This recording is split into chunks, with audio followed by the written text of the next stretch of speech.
May your day be filled with sunshine and your outlook be bright. Good morning, dear students, and welcome back to our English text class.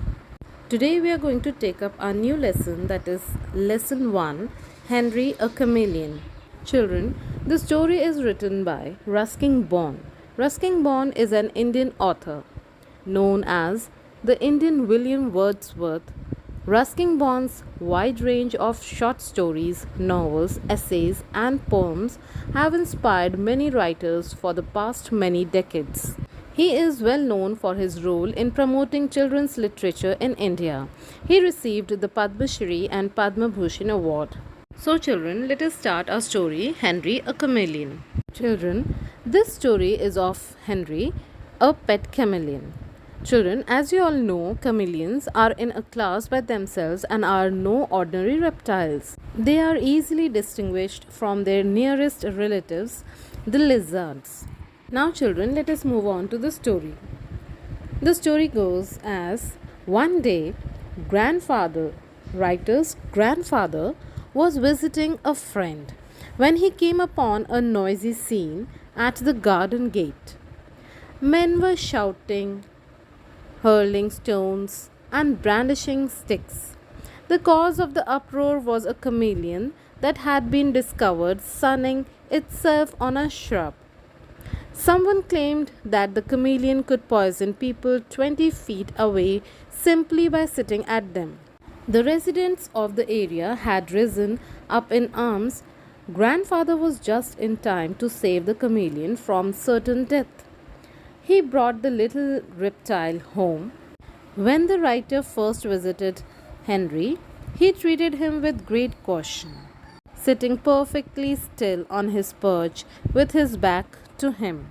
For a long time, Henry trusted no one and responded to my friendliest gestures with grave suspicion.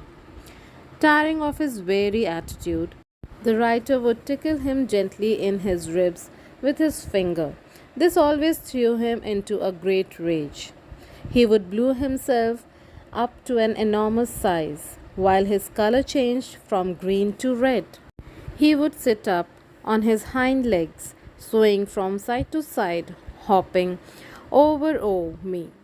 Opening his mouth very wide, he would let out an angry hiss. Henry was a harmless fellow. If I put my finger in his mouth, even during his wildest moments, he would simply wait for me to take it out again. Although Henry didn't cause any trouble in our house, he did create somewhat of a riot in the nursery down the road.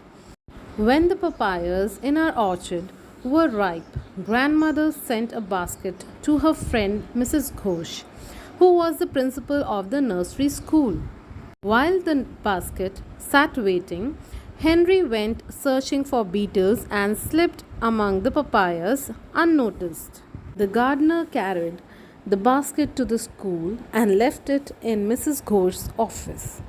When Mrs. Ghosh returned after making her rounds, she began examining and admiring the papayas. And out popped Henry.